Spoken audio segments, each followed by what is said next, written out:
Okay, so now we need to add a collider to the gargoyle. I don't know if I'll get to finish this step here at this time. We'll see. We'll try it. If we can get another step in, we'll see if we can try that. But let's get this thing started.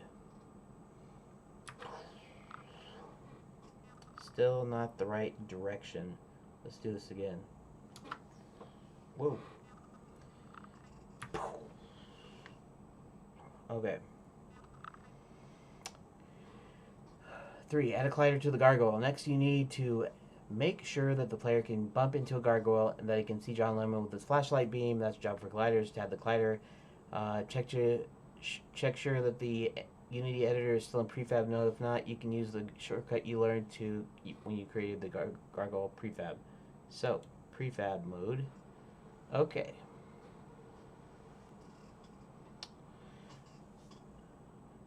Okay.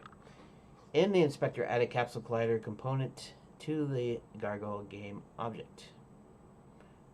Capsule Collider, Capsule Collider.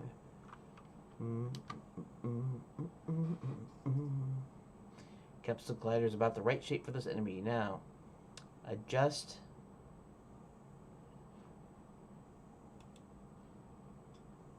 the settings so it fits the gargoyle model better.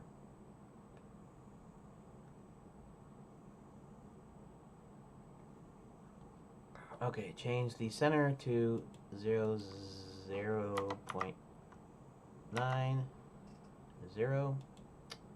radius to 0.3, height to 1.8, something like so.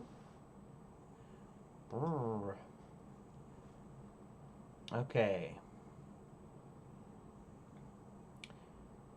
Alright, so let's go down.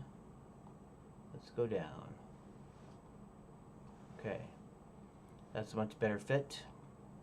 Now the player can bump into the gargoyle.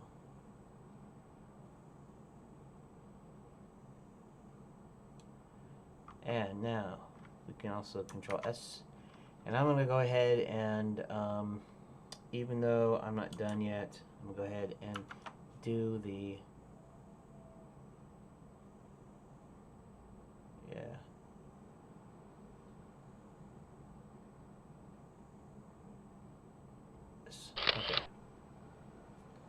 Save image and show. I know I should be doing this afterwards, but I'm doing it this way, so that's that. Okay. So now,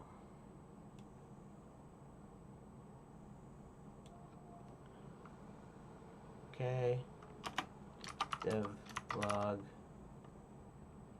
number 396. Pardon me while I adjust this a little bit. We got our Capsule Collider, Capsule Collider. I don't know why I want to sing about it, but I do sometimes want to sing about it. And here we go, and let's save it. Okay, we'll save that. We'll mark step as completed. We'll see if we can make the next step before the timer runs out. Create a trigger to simulate the gargoyle's line of sight. I don't know why I suddenly went into a fake southern accent, but here it is. Maybe it's because I'm living in Florida, even though this is not really a Florida accent. The gargoyle still needs a way to spot John Lemon. You've used the character's physical location to trigger events before when creating the ending of your game. You can do the same here. You're going to write a custom script to make sure that the gargoyle can't see through walls. But first you need to create a trigger. To make positioning of it a little easier, you're going to create another game object as a child of the gargoyle game object and place the trigger on that. Okay, so now let's go ahead and let's make sure this is saved. Let's go back here and let's say in the hierarchy window, right click on the gargoyle game object and select create empty. Where is create empty. Okay. I'll just go ahead and add this. Okay, so create empty. We just created the empty. The game object will act as the gargoyle's point of view into the world. So rename it point of view. So rename it point of view. Okay. The gargoyle animation shows it looking in front of its face and slightly downward. So you need to reposition the point of view game object in the inspector. Find its transform component.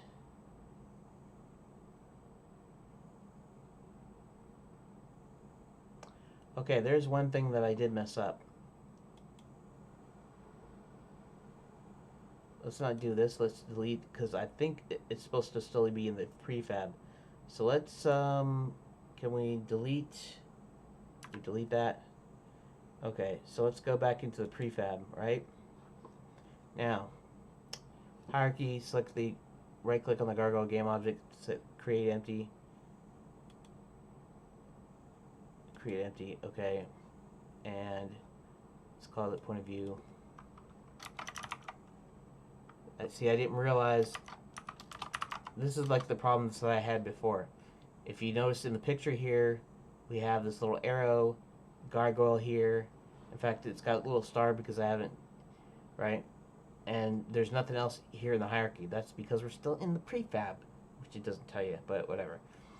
Act as the view in the world, so rename it point of view, which I just did. Shows it looking in the front of its face, slightly downward. Actually, I can make it look more like that.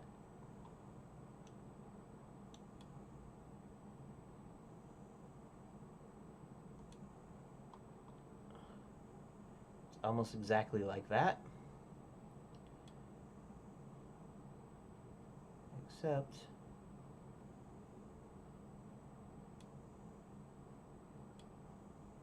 what's weird about it is if you do it exactly to... How weird.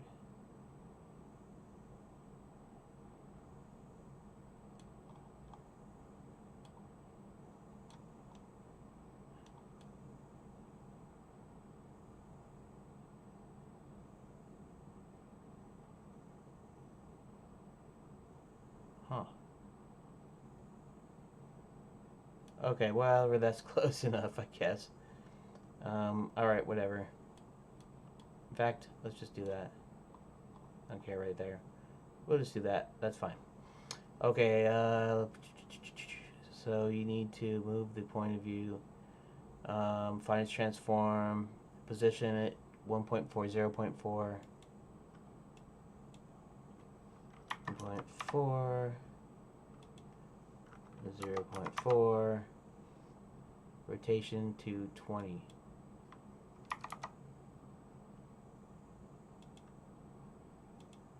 How come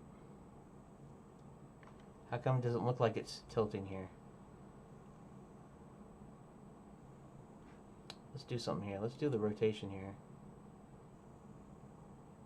Presumably we're still in the point of view object. Not that.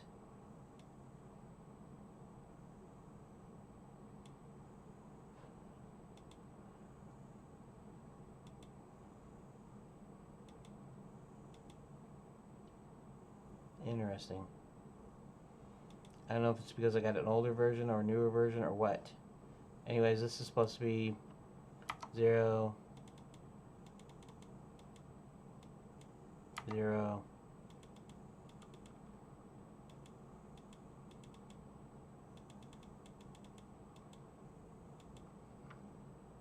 20.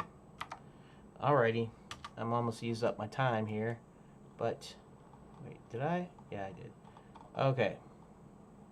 Now, the transform handles in the scene window aren't pointing down slightly. It might be because they're set to global instead of local. You can change this by clicking the handle rotation toggle in the toolbar. Global. Oh, how do you know that? Awesome. Okay, Control S. Alright, now that you set up the Gargoyle's point of view, you can add and configure the trigger. In the inspector, add a Capsule Collider. Capsule Collider. Enable the is trigger box. Adjust the settings.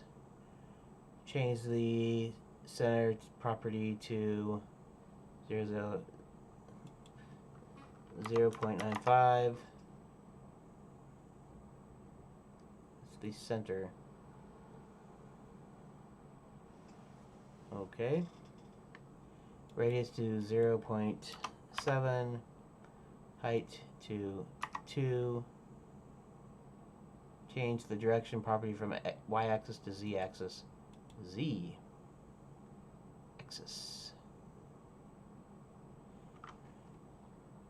What's weird to me though is that it's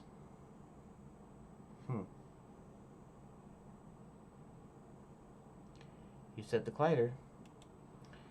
Alrighty, so I guess I did, but it doesn't look right, so arg. No, not I don't cancel. Cancel. No, I want to Control S here. Okay, so we're not going to do the custom observer script until the next day, tomorrow, whatever. And I am going to go ahead and Control S everything. Let's go back. Let's Control S. How about that? Okay. Alright, so, yeah. So that's going to about do it for today's. And I will see you tomorrow, next day, or whatever. I don't know. And my head's disappearing. Where did my head go? It's gone. I don't know. Okay. Anyways. You can't see my face now, just pardon me. Okay, let's bring that back. Bring it back. Bring it back. Bring it back. Bring it back. And